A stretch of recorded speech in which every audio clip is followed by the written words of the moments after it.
Hai semua, nama gue Wing dan terima kasih telah memberikan gue kesempatan untuk menemani malam Jumat lo. Mulai dari kejadian aneh di rumah sakit sampai kejadian aneh di apartemen, berikut adalah 5 penampakan hantu yang paling mengerikan bagian ke-29. Setelah pesan berikut ini.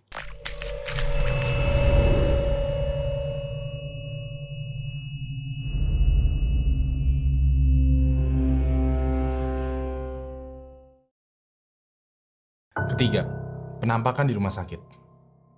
Gak cuman satu doang nih penampakan di rumah sakit yang bakalan gua ceritain, tapi ada 3 dan semuanya kejadian di rumah sakit yang sama.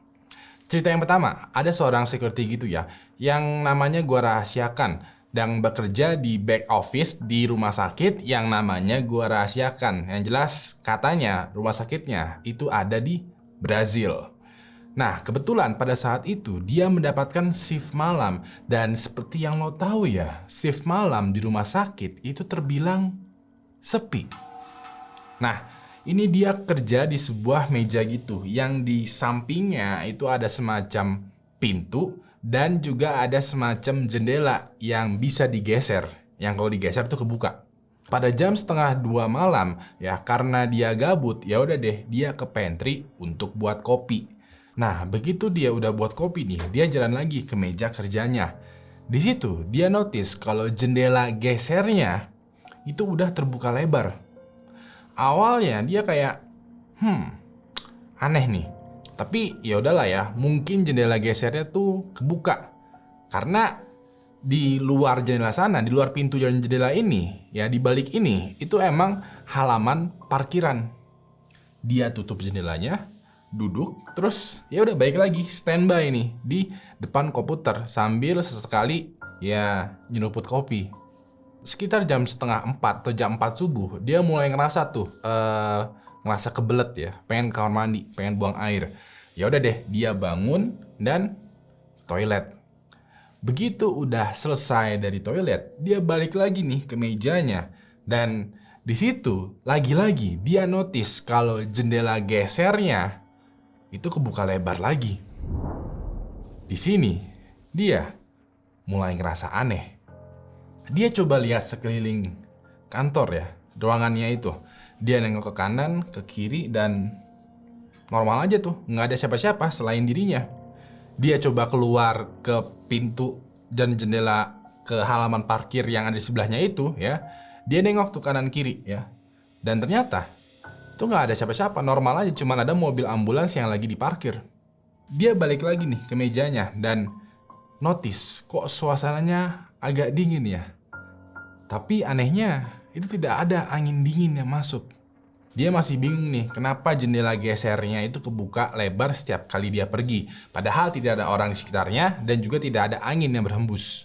Karena dia adalah security dan dia punya akses ke kamera CCTV yang mengarah ke ruangannya, ya udah deh dia duduk di depan PC ya, di depan mejanya ini, lalu dia buka tuh rekaman CCTV yang merekam kantornya, yang merekam ruangannya. Pas dia lihat filenya, dia merinding dong karena ternyata yang membuka jendelanya itu bukanlah angin, melainkan tangan tanpa badan. Gue mau lo perhatiin baik-baik.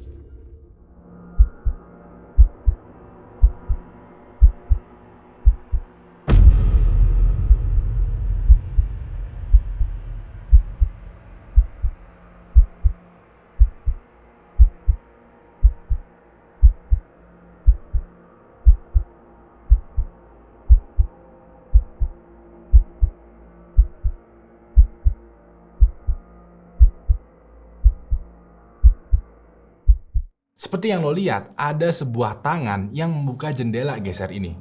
Tangan doang loh, tanpa ada badannya. Tangannya ini itu membuka jendelanya dari arah luar. Padahal security-nya itu udah cek tuh kalau dia di momen ini itu lagi sendirian. Selain itu juga kacanya ini adalah kaca transparan, ya, kaca yang tembus pandang. Kalaupun tangan ini adalah tangan orangnya, pastinya kelihatan dong badannya.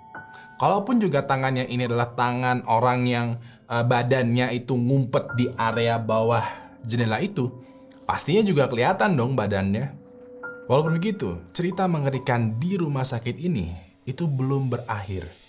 Gara-gara rekaman CCTV tadi, muncul deh tuh cerita-cerita mengerikan dari shift malam di rumah sakit. Beberapa cuman sekedar cerita, beberapa lagi ada yang mempunyai bukti berupa foto dan video. Salah satu kejadian yang menarik perhatian gue adalah kejadian di bangsal anak. Jadi ada suster shift malam gitu ya, yang beberapa hari terakhir itu ketakutan gara-gara sering di bangsal ini itu kedengeran suara anak kecil yang lagi ketawa. Menurut kesaksian si susternya, suara anak kecilnya itu tuh nggak cuma satu doang, tapi ada 2 atau 3 anak kecil yang suaranya itu kayak suara anak kecil, cewek dan cowok lagi main. Padahal kalau udah jam malam ya, itu ya pasien di bangsal anak ini tuh udah pada tidur. Orang tua yang nemenin anaknya lagi dirawat di rumah sakit di ruangan bangsal anak ini itu juga udah pada tidur. Yang lebih anehnya lagi adalah menurut penjelasan si susternya ya, suara anak kecilnya ini itu kayak berpindah cepet banget dari satu ruangan ke ruangan lain. Seakan-akan si anak kecilnya ini itu lari menembus tembok. Pada satu malam, pas si susternya lagi duduk, lagi jaga nih ya di meja susternya itu, dia mendapatkan semacam bel atau sinyal. Bel atau sinyal ini ya, bel ini ya, itu pertanda bahwa ada pasien yang lagi membutuhkan bantuan di ruangan tertentu. Ya udah deh, si susternya nih bangun dan jalan menuju kamar pasien yang membutuhkan bantuan ini. Pas sampai kamar, si suster tuh di kamar ini tuh kayak ngeliat tuh si anak ini itu lagi duduk di kasur sambil juga meluk orang tuanya, meluk ibunya yang duduk di samping. Mereka berdua itu kayak kelihatan pucat dan merinding gitu. Si susternya nanya, "Kenapa Bu? Kedinginan ya? Butuh selimut tambahan ya?" Si ibunya ini kayak geleng-geleng kepala sambil juga menyerahkan handphonenya ke suster. Suster yang menerima handphone dari ibu ini ya, itu kebingungan dan pas dilihat ternyata itu adalah file video. Begitu susternya play videonya ini, si susternya terdiam ya. Terus ekspresinya berubah lalu melihat ke arah kasur yang ada di seberangnya. Setelah si susternya melihat ke arah seberang kasur, si susternya ini kayak berusaha tenang ya, terus bilang ke ibunya, "Ya udah Bu, kita pindah kamar aja yuk." Penasaran kan sama isi videonya? Maka dari itu, gua mau lo perhatikan baik-baik.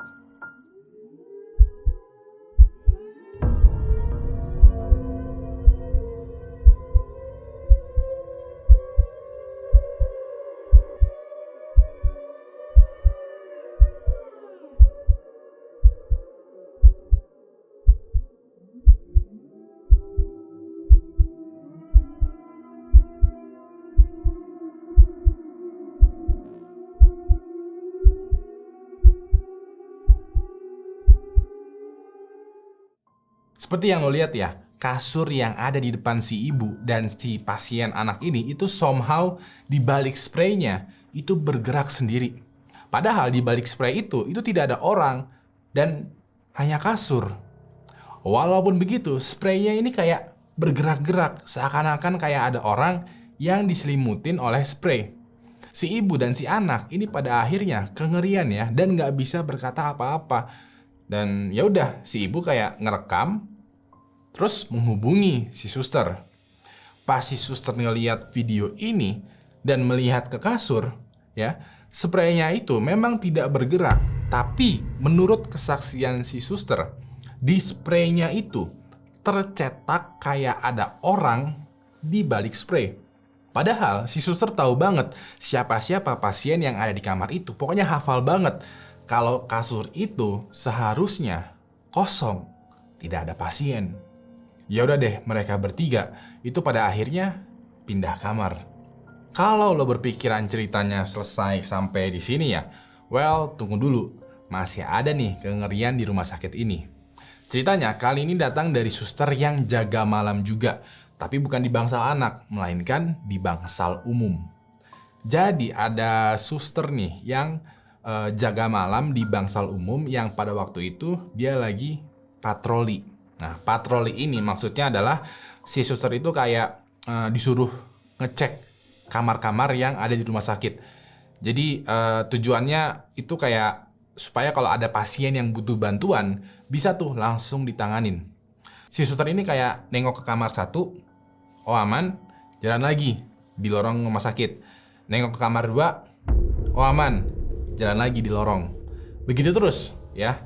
Di kamar 1, kamar 2, kamar 3, kamar 4, jalan patroli. Sampai dia mendengar ada suara tangisan seorang wanita. Si suster notice dong dengan suara tangisan ini dan coba lagi deh tuh cek kamar yang udah dia cek. Karena siapa tahu ada pasien yang nangis. Pas dia cek beberapa kamar pasien, itu aman kok, lagi pada tertidur semua. Dia merasa aneh tuh. Dan ya udah, akhirnya dia tuh kayak foto ya. Dia kayak foto nih lorong rumah sakitnya.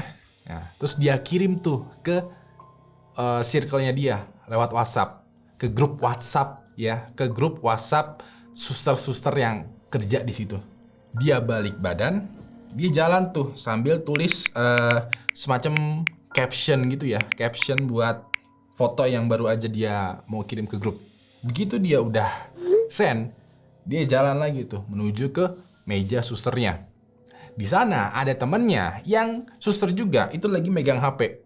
Yang lagi ngeliat WhatsApp grupnya ini, terus ngeliat ke susternya kayak ekspresinya kayak heran gitu.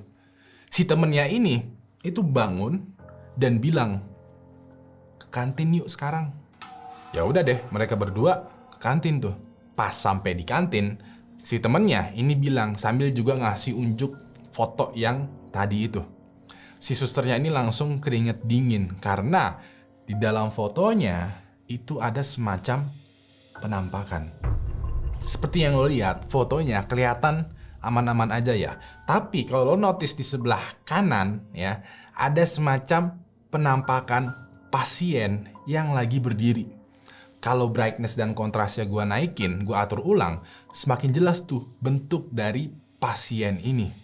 Si susternya ini merinding karena dia tahu kalau semua pasien yang ada di bangsal itu lagi pada tidur. Karena dia sendiri yang ngecek. Dia juga bingung ya, kalaupun ini adalah foto dari pasien yang lagi berdiri, pasiennya ini itu lagi ngapain sih? Kedua, penampakan di gedung teater. Jadi ada seorang pria yang bernama Bailey yang bekerja di sebuah gedung teater yang agak sedikit aneh. Bailey ini di awal masa-masa COVID ya terpaksa kena PHK dan mau nggak mau mesti mencari pekerjaan baru. Kebetulan temannya ini itu kayak menawarkan Bailey pekerjaan sebagai penjaga teater, penjaga gedung teater.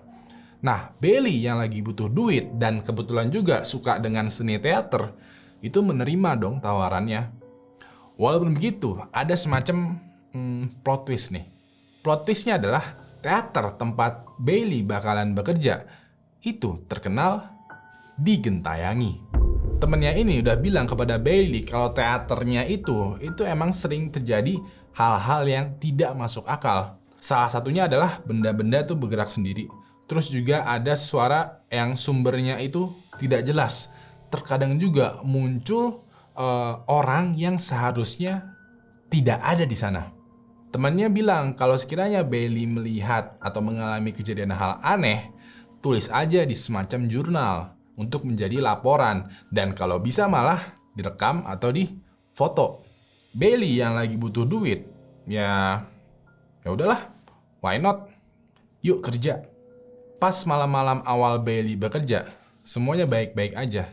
Rutinitas dia tuh kayak baru masuk, langsung absen, periksain pintu dan jendela, patroli, duduk dulu, ya. Terus juga periksa lagi pintu dan jendela, patroli lagi, duduk lagi, begitu terus sampai pagi.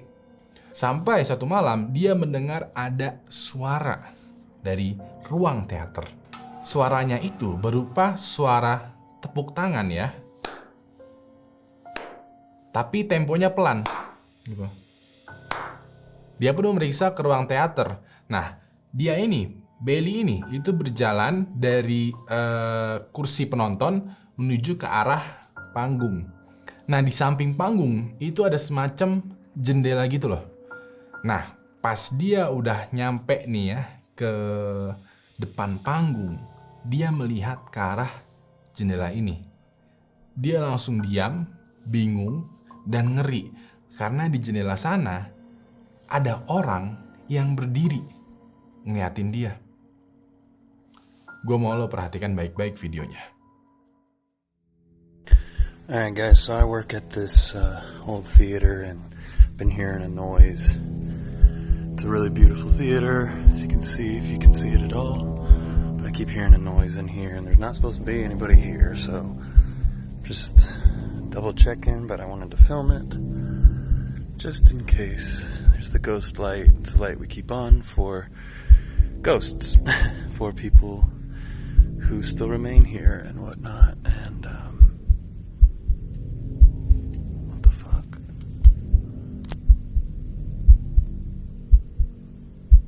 What is that? Hold on, let me get a better look.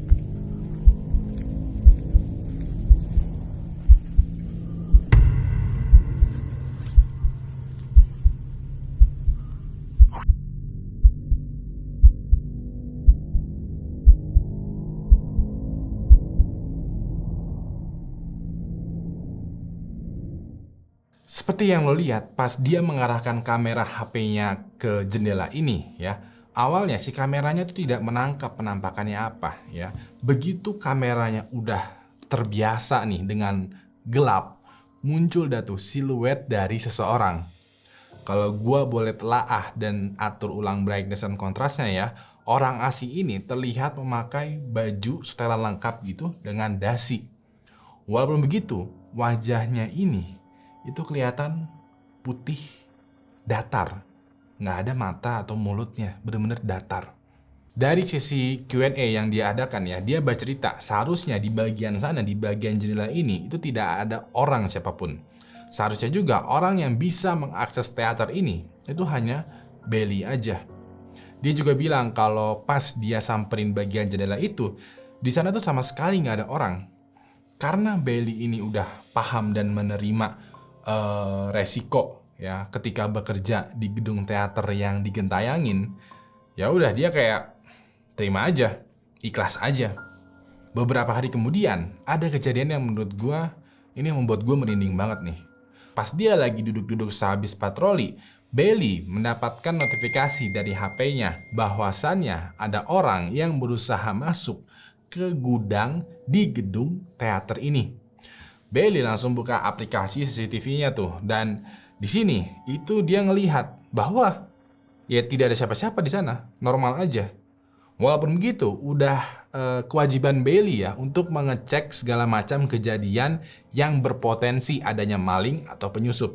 Pas Bailey samperin itu gudang, dia speechless dan kaget bukan main karena yang dia temukan bukanlah maling atau penyusup, melainkan piano yang bergerak sendiri. Nah, aneh kan? Maka dari itu, perhatikan baik-baik.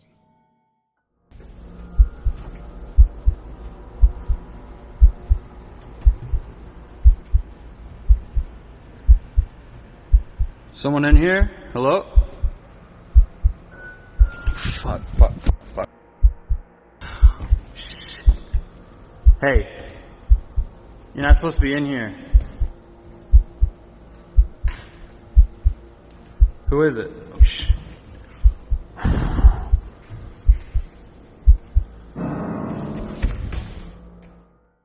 Seperti yang lo lihat nih, pas dia periksa, tahu-tahu pianonya itu bunyi sendiri.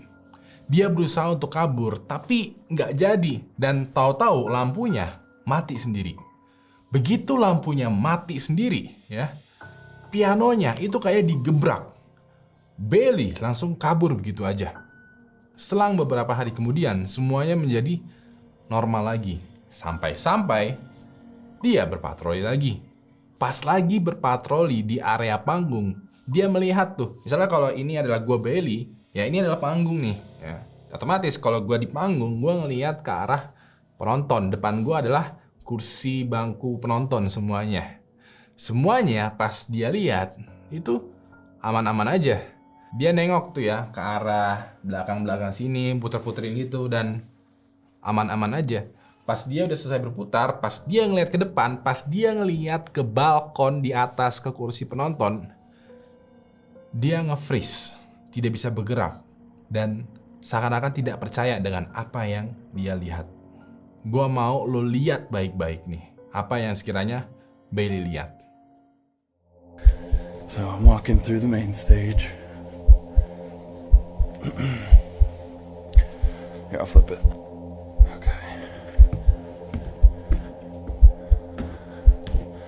Ghost light is on.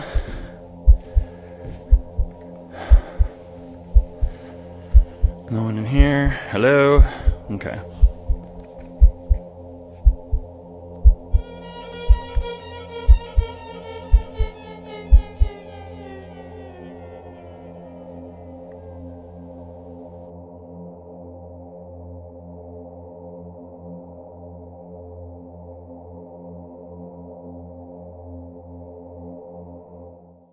Seperti yang lo lihat, di atas balkon itu ada seperti dua orang yang berdiri melihat ke arah dia. Kalau gue perhatikan baik-baik ya, orangnya ini itu kayak perempuan dan juga laki-laki berdiri di tengah kursi penonton. Bailey bercerita bahwasannya tidak ada orang yang bisa naik ke atas itu.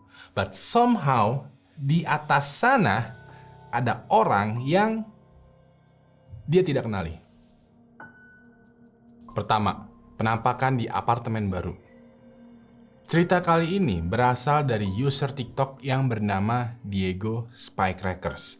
Dia bercerita bahwa dia baru aja nih mendapatkan kesuksesan finansial dan akhirnya membeli apartemen. Dia membeli apartemen ini untuk dia tinggalin bersama istri dan anaknya. Sayangnya, di dalam apartemennya ini ada anak kecil yang suka mengganggu. Pada satu hari dia membeli sebuah mainan ya untuk anaknya berupa tenda-tendaan, tenda yang bisa dilipat, yang bisa ya bongkar pasangnya gampang banget, yang kecil gitulah. Tendanya ini dia beli supaya anaknya itu betah bermain di dalam apartemen. Pas tendanya udah selesai didirikan, muncul anak kecil yang bukan anaknya dari dalam tenda. Gue mau lo perhatiin baik-baik. Le compré un castillo a mi hija y ya no sale de aquí para nada, weón. Es re lindo, tiene ventanita y todo, pille. ¿Qué es esa mierda? Uy, no.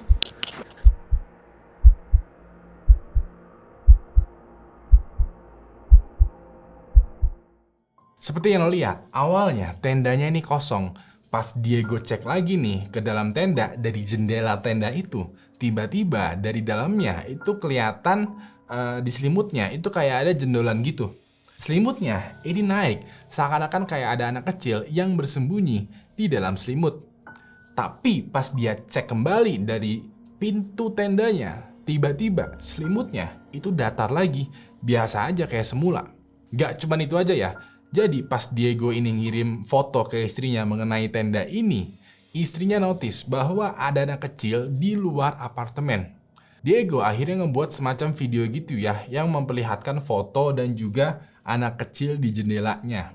Di sini bisa kelihatan jelas kalau di luar jendelanya itu ada semacam wajah anak kecil. Diego pun akhirnya membuat video kedua. Di dalam video ini, dia memperlihatkan dan juga menjelaskan kalau Diego dan keluarganya itu tinggal di lantai atas apartemen. Dia itu sebenarnya tinggal di lantai 3 atau 4. Dia juga menjelaskan seharusnya nggak mungkin ada anak kecil di situ karena ya bakalan jatuh. Di video selanjutnya, ya ini gue pernah ceritain juga nih ya.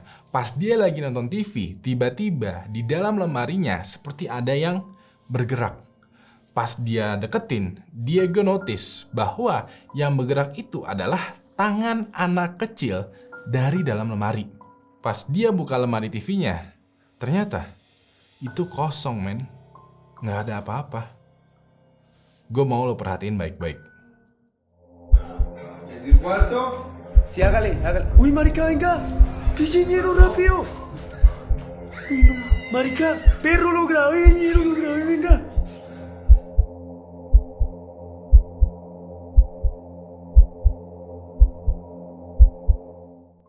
Seperti yang lo lihat, itu kelihatan banget ada kayak tangan anak kecil yang pas dideketin, tangan anak kecilnya itu masuk lagi ke dalam lemari TV. Pas Diego buka lemari TV-nya, di dalamnya itu cuma ada mainan anak-anak atau pajangan.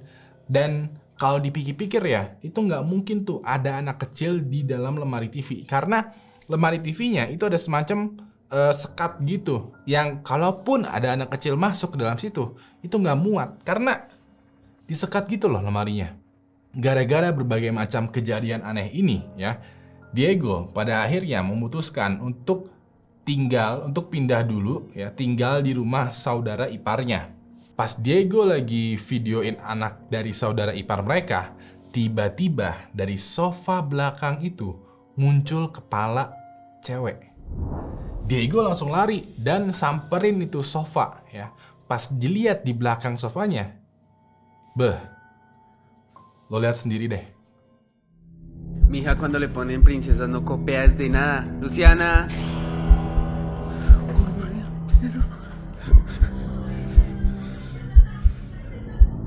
Chana, cójala.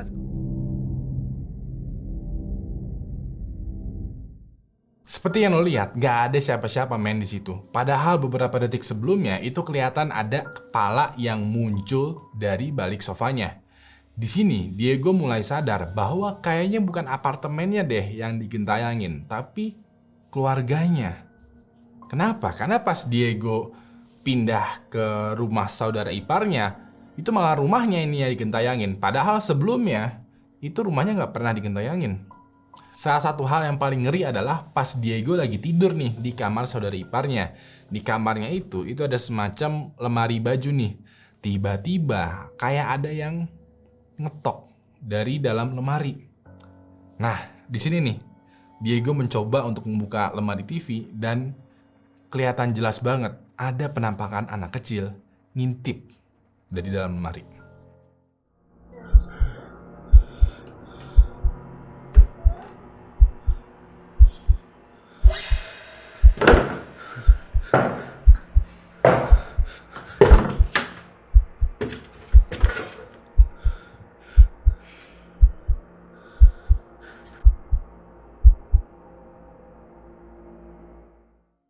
Seperti yang lo lihat, kalau lo perhatikan baik-baik nih, di sela-sela lemari itu ya, kayak ada anak kecil yang ngintip.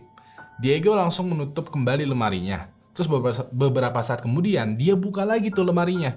Dan ternyata di dalam lemarinya itu nggak ada siapa-siapa, cuman baju doang. Nah, kabar terakhir dari Diego adalah waktu itu pas dia lagi ke dapur di rumah saudara iparnya ya. Dia itu mendengar ada suara yang ngetok dari lemari ya, kitchen set gitu yang ada di dapur. Suara ketokannya ini itu dia dengerin, terus dia buka tuh. Beh, ini creepy banget sih. Ini creepy banget.